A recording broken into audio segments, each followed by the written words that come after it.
Only 8% of men in America have visible six-pack abs, according to an estimate based on research from the Fitness Institute of America. Other studies, such as those conducted by the American Council on Exercise, have estimated that it can be as high as 10%. But there's also data that shows that most American men actually have way too high of a body fat percentage to see visible ab definition, with only 3 to 5% of the population maintaining a body fat percentage between 6 and 13%. This is considered a general range where your body fat is sufficiently low enough to have your abs pop and show. Now, the bottom line truth is almost everyone watching this video can get abs, but most people make major mistakes that prevent them from ever seeing well-defined abdominal muscles. And the first issue is that most people are too impatient. Like I said, seeing your abs requires you to maintain a relatively low body fat percentage, usually under 13 to 15%. And unfortunately, very few people ever get their body fat percentage that low. If you have a layer of fat covering your abs, you're not going to be able to see a six-pack. And this comes down to an issue of patience, because the belly area is one of the last spots to release fat since it's your center of mass. So it doesn't cost much energy for your body to maintain the fat around your stomach. That's why you'll see fat reduction from your face, arms, and legs long before you see it coming off your midsection. The only solution is to stick to a calorie deficit for long enough to ultimately reach that stored belly fat. This is where patience comes into play. Many people get demotivated when they're not noticing fat loss around their abs, and that makes them start to slack on their diet or quit entirely. Instead, if you just keep plowing forward and you stick to a calorie deficit made up of healthy foods, your body will eventually start pulling from the fat that sits around your abs. This can take months of consistent work, and unfortunately, every time that you lose motivation or faith that you're making progress and you quit your diet plan, you wind up setting yourself back big time, because even though the belly area is one of the last spots to go, it's one of the first spots that your body prefers to store fat when you gain it back by binging or giving up on your diet. So if you want to see your abs, commit to staying in a calorie deficit and eating right until your body fat percentage is low enough. And this actually leads to another major issue: not continuously readjusting your diet plan as you burn fat and get leaner. Most people calculate their calorie deficit once when first starting their diet plan, but as you stick to a calorie deficit and you lose fat, many things begin to change. It's counterintuitive to think that simply carrying around more body fat actually boosts your resting metabolic rate. But think about it, if you're carrying an extra 20 pounds everywhere you go, it'll make all non-exercise related movements consume more energy. In the process of losing fat, you may also lose some muscle, and something known as adaptive thermogenesis will also set in, playing an impact on a slowing resting metabolic rate. So when you hit fat loss plateaus, which given a long enough timeline you definitely will, you have to adjust your calories and macros to continue burning body fat. Even if a calorie calculator is telling you that you're eating 500 calories below maintenance every day and that you are in a calorie deficit, that calculator could be completely wrong.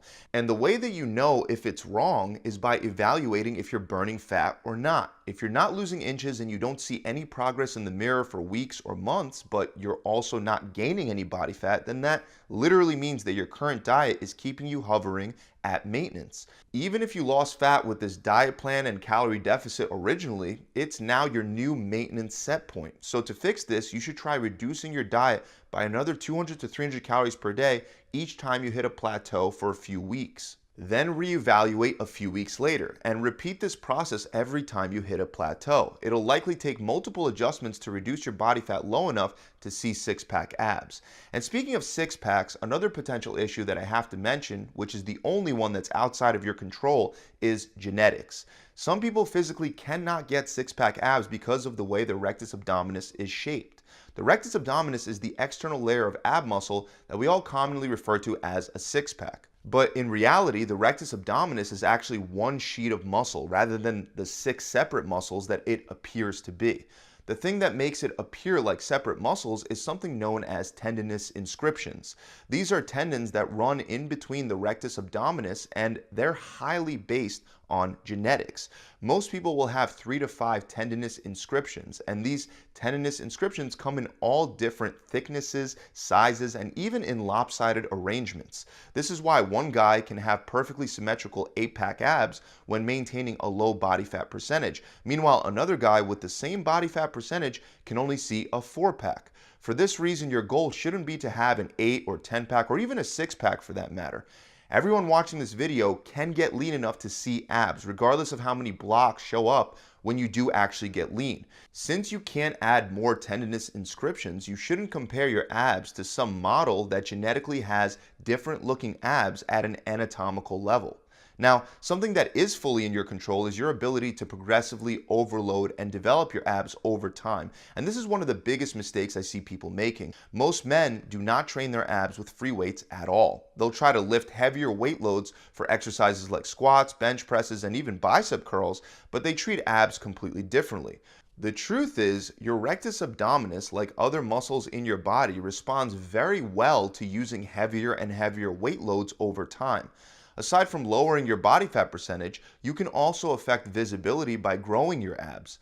Bulkier abdominal muscles will pop through the skin and show more than underdeveloped ab muscles, in the same way that developed shoulders will look rounder and more defined compared to shoulder muscles that have not been properly developed with progressive overload. So every week your goal should be to lift a heavier weight with your ab exercises, and you should be shooting for multiple sets consisting of 6 to 10 reps rather than doing endless crunches with just your body weight.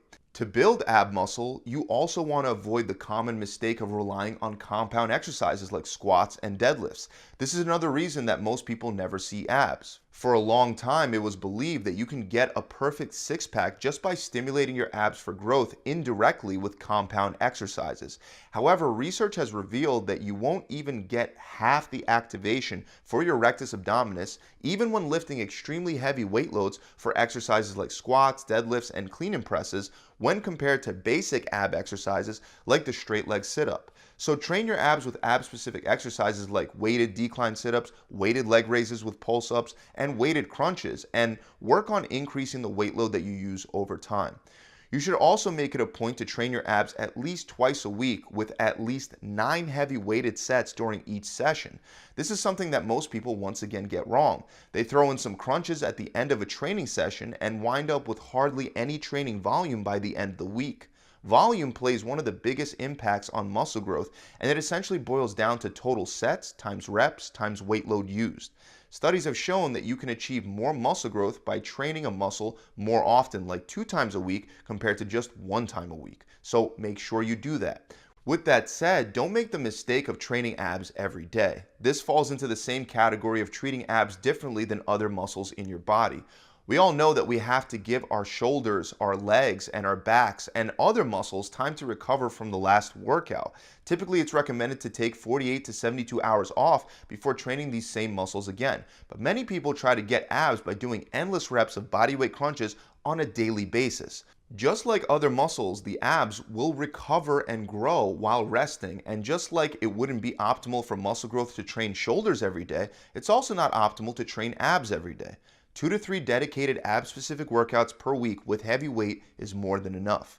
Another reason that most people never get abs is that they try to avoid crunching and sit-up movements, and instead they stick to isometric or static ab exercises like planks.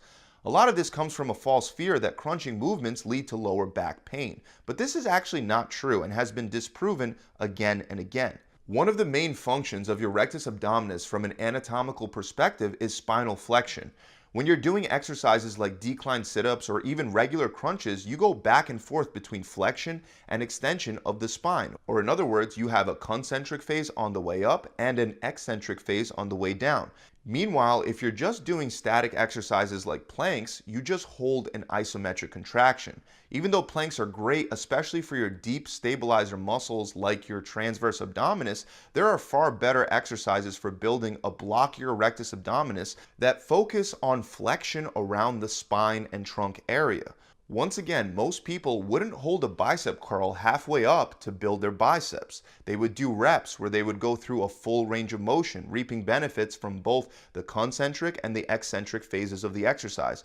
However, as usual, abs are treated differently even though they shouldn't be. So to be clear, you should be doing crunching and sit-up movements through a full range of motion, and to protect your spine, make sure you have good form and you're not making dangerous mistakes like pulling on your head and neck during each of your reps. So that about wraps it up. I really hope this video has helped you find some of the issues that could be preventing you from seeing your abs.